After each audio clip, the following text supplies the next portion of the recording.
Welcome back, ladies and gentlemen, to another episode of Almost Wealthy. Today, I'm going to show you how I actually borrow against my stocks. It's super easy, super simple. All brokers are all different, but I use M1, so I'll show you how I do it on M1. So this is going to be kind of like a quick explanation to a tutorial. But first and foremost, I need to say when you're using margin, you're taking it at a risk and use it responsibly, or pretty much don't use it at all. Like I say, I'm not your financial guru, so please do your own due diligence on this.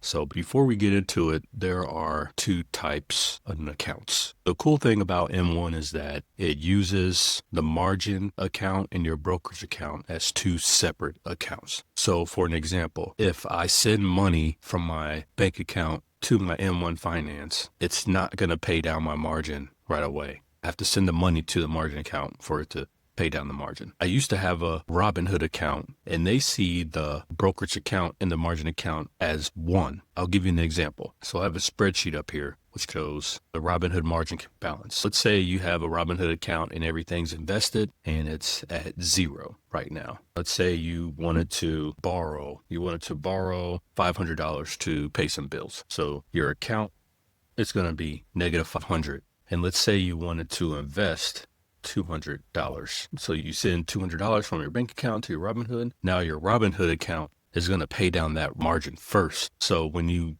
go to your Robinhood account, it's going to show that it's a negative 300 balance. In order for you to invest that $200, you're going to have to borrow $200 from margin, and then it's going to show that you have $500, and you can go invest at $200. Let's say you end up that month getting, let's say, $600 in dividends. You don't reinvest your dividends, it goes back into the account. So your dividends will pay down the margin.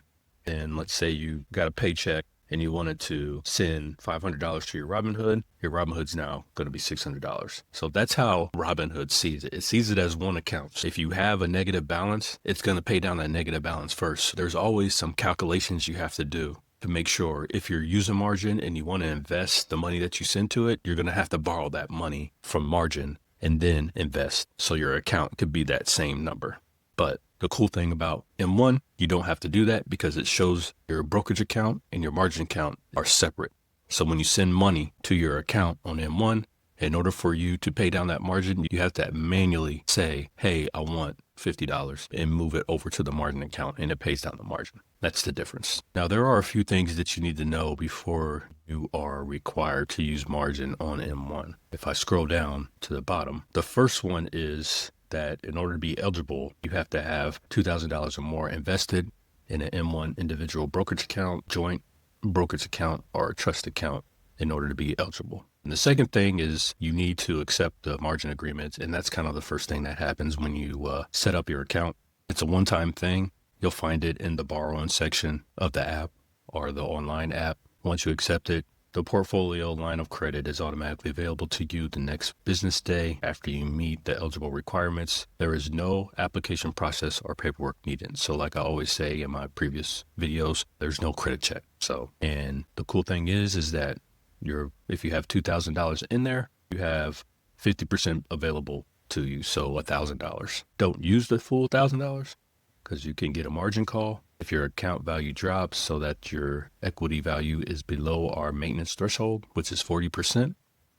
Someone can issue a maintenance call, which is also called a margin call. So just be privy of that. Now, I'll show you the steps on how to borrow from M1. On the screen, this is my margin account, which I call freedom of time. So right now I'm borrowing $317.93. If you look down here, my dividends repay the margin down. So my latest one was May 22. I got a dividend of $22.57, and it went straight to the margin through my smart transfers. One has the ability to do smart transfers. So when you get a dividend, it automatically sends it over to your margin account. There is a video I showed called Smart Transfers. So that explains all that. So when you get a chance, do that and it will explain all my smart transfers. So I pretty much don't have to do nothing but deposit money. So when you go to your borrow account, which they call your margin account, the easiest thing you can do is just go to borrow more. And then if you want to do $1,000, then you can select which account you want it to go to. You can go to an external account, which is your bank account.